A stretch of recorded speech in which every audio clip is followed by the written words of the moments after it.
Hello दोस्तों, आप सभी लोगों का द फार्मेसी नॉलेज में स्वागत है। तो दोस्तों, आज हम लोग पढ़ने वाले हैं एंटासिड के बारे में। तो हम आप लोग को बता दें कि यदि आप लोग चाहते हैं कि एंटासिड का फुल कॉन्सेप्ट क्लियर हो तो इस वीडियो को लास्ट तक जरूर देखें, जो कि बी फार्मा के फर्स्ट सेमेस्टर के फार्मास्यूटिकल इनऑर्गेनिक केमिस्ट्री का एक टॉपिक है और ये एग्ज़ाम के लिए भी बहुत ही इंपॉर्टेंट है। तो शुरुआत करने से पहले हम आप लोग को बता दें कि यदि अभी तक यह चैनल सब्सक्राइब नहीं किया है तो प्लीज़ कर लें, क्योंकि आपको B pharma, D pharma, BSc nursing से रिलेटेड टॉपिक का एक शॉर्ट नोट्स और सिंपल लेक्चर्स मिलते रहेंगे। तो आइए हम लोग देखते हैं इसका introduction. Antacid are those pharmaceutical substance that have capability to neutralize the excess amount of acid in our stomach and treat hyperacidity. इसका मतलब है कि एंटासिड एक फार्मास्यूटिकल सब्सटेंस है जो कि हमारे स्टमक में ज़रूरत से ज़्यादा एसिड को प्रोड्यूस नहीं होने देता है। यदि ज़रूरत से ज़्यादा मात्रा में एसिड प्रोड्यूस हो जाता है तो उसे न्यूट्रलाइज करने का कार्य करता है, कम करने का कार्य करता है। जब हम लोग के स्टमक में, पेट में एसिड की मात्रा ज़्यादा हो जाती है तो उसी को हाइपर एसिडिटी डिजीज़ बोला जाता है, जो कि इसी के ट्रीटमेंट के लिए एंटासिड यूज होता है। हम लोग एक सिंपल से लैंग्वेज में समझते हैं। जब हम लोग के पेट में एसिड की मात्रा ज़्यादा हो जाती है तो उस एक ज्वलनशील महसूस होता है, तो उसी के ट्रीटमेंट के लिए एंटासिड यूज होता है। नेक्स्ट पॉइंट है, the word antacid is made up of two different word. Anti means understand, acids means acid. इसका मतलब यह है कि एंटासिड दो अलग अलग शब्दों से मिलकर बना है। पहला एंटी, दूसरा है एसिडस। एंटी का मतलब होता है अगेन, दोबारा, और एसिडस का मतलब होता है एसिड, अम्ल। नेक्स्ट पॉइंट है नोट। यदि एग्ज़ाम में आप लोग नोट लिख देते हैं तो एक अच्छा खासा नंबर मिल जाता है और नंबर करने का चांस नहीं रहता है। आप लोग नोट्स तभी लिखिए जब आप लोग को नोट पूरा याद हो।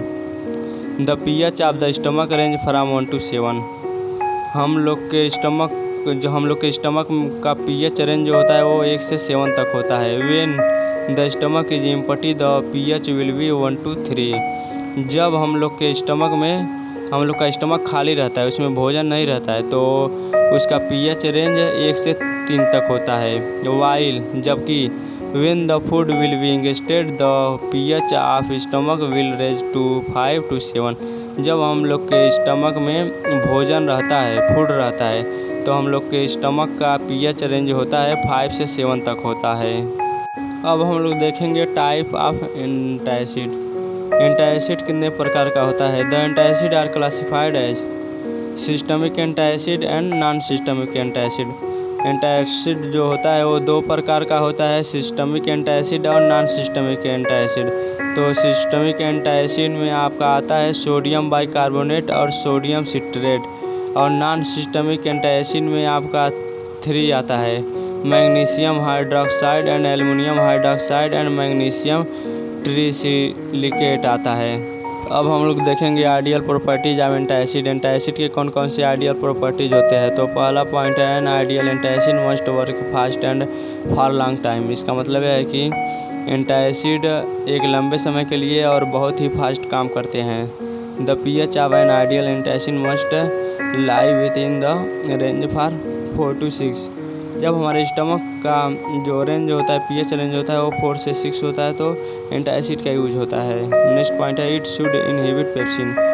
एंटासिड जो होता है वो पेप्सिन को रोकने का काम करता है। नेक्स्ट पॉइंट है, it should be palatable and inexpensive. Antacid जो होते हैं वो बहुत ही सस्ता होते हैं, वो मार्केट में आसानी से कम रेट में मिल जाते हैं, और वो पैलेटेबल होते हैं, स्वादिष्ट होते हैं। It should not interfere with food absorption. ये जो होते हैं एंटासिड हुए फूड एब्जॉर्प्शन नहीं होते हैं, वो उसमें फूड एब्जॉर्प्शन में नॉट इंटरफेयर होते हैं, वो इंटरफेयर नहीं कर पाते, वो अवशोषण नहीं हो पाते हैं भोजन के साथ।